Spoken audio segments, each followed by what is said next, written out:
Accounting and taxation की field में आप ये सोच रहे हैं कि बहुत जल्दी मुझे सब कुछ आ जाना चाहिए, बहुत जल्दी मैं सीख जाऊँगा, बहुत जल्दी मैं बहुत ग्रीप में सीख जाऊँगा।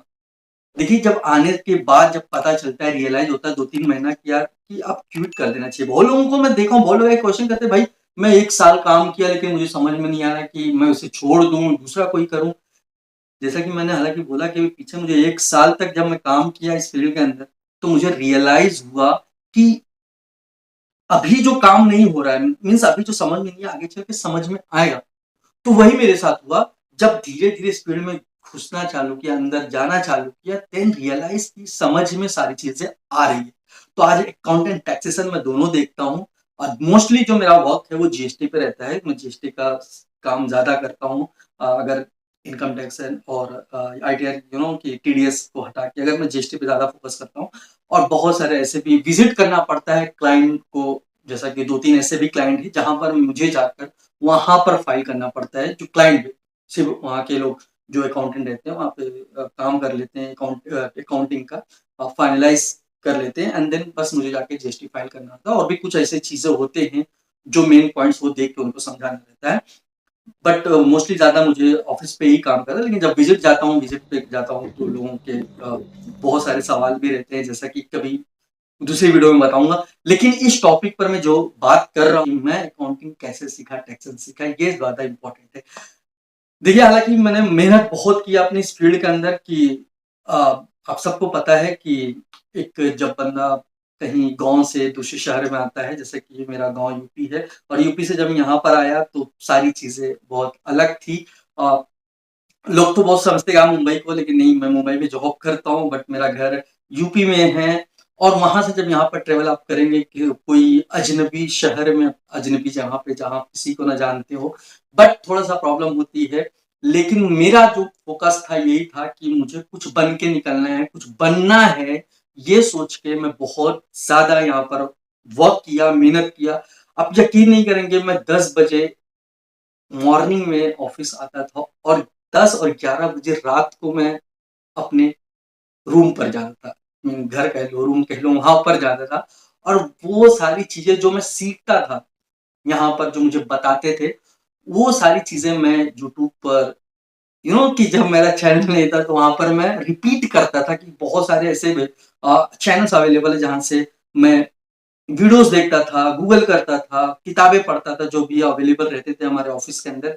वो सारी चीजें अकाउंटिंग टैक्सेशन की जो भी लोग की जो भी किताब होती थी वो थोड़ा थोड़ा पढ़ता था। एंड बहुत ज्यादा मुझे जो बेनिफिट मिला वो हमारे सीनियर अकाउंटेंट से मिला, क्योंकि उनका रिस्पेक्ट करना बहुत ही ज्यादा जरूरी होता है। कोई आपको हाथ पकड़ के नहीं समझाएगा, लेकिन जब आप किसी को रिस्पेक्ट करते हैं, इज्जत के साथ उनको उनके साथ रहते हैं, तो वो आपको सिखाने के लिए बहुत ज्यादा इच्छुक होते हैं, कि अप्रिशिएट होता है कि हम वो इच्छुक होते हैं कि यार ये बंदा बहुत ज्यादा मेहनत कर रहा है, क्यों ना इसको सिखाया। तो बहुत सारी चीजें, बहुत सारे 2-3 मेरे अकाउंटेंट, सीनियर अकाउंटेंट थे जो मुझे बहुत अप्रिशिएट करते थे। मुझे बहुत कि लाइक भी करते थे मे बी कि हाँ ये गाँव से आया है तो ये काम करना चाहता है। तो मैंने किया वहां पर, यहाँ पर मैंने जैसा कि बहुत मेहनत किया। मुझे पैसा, जैसा कि बोलते हैं ना कि पैसे सीएफएम के अंदर बहुत कम मिलते हैं। इंटर्नशिप आप कर रहे हैं तो, क्योंकि यहाँ पर सिखाया जाता है आपको आपको यू नो मार्केटिंग जो नॉलेज होती है, जो मार्केटिंग चल रहा है, काम, वो सारी चीजें यहाँ पर बताया जाता है, सिखाया जाता है। लेकिन मेरा मेहनत 110% था।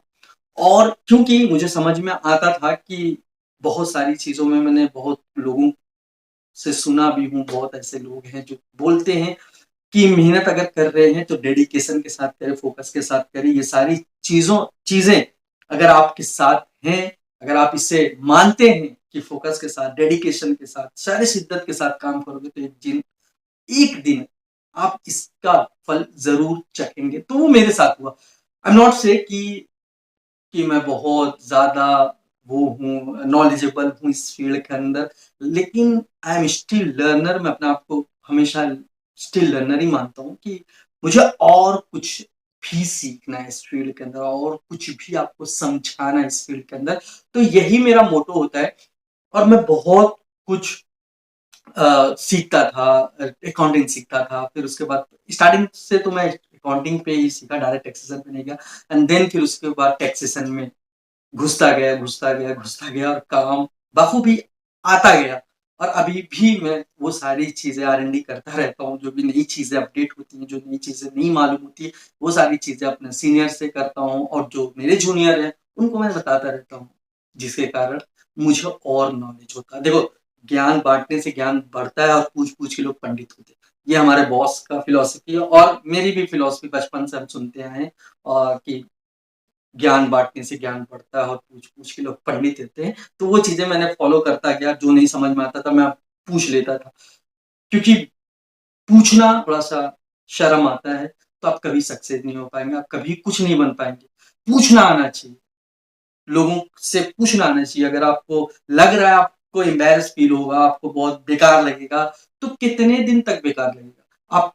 अगर आप पूछ लेंगे तो आपका ही दिल हल्का होगा, आपको ही नॉलेज मिलेगा, तो आपको ही सैटिस्फाइड होगा कि हाँ, ये काम मुझे जो पूछ रहा हूँ मैं ये काम, अगर नॉलेज आ जाएगा तो मे बी आपकी जो भी क्लेरिफिकेशन जो डाउट है वो सारी क्लियर हो जाएँगी, राइट?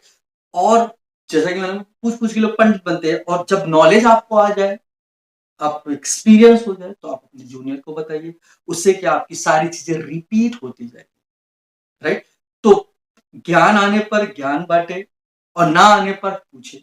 ये मोटो, ये फिलॉसफी लेके चलेंगे, आई एम श्योर कि आपको कोई नहीं रोक सकता कोई भी काम करने के लिए।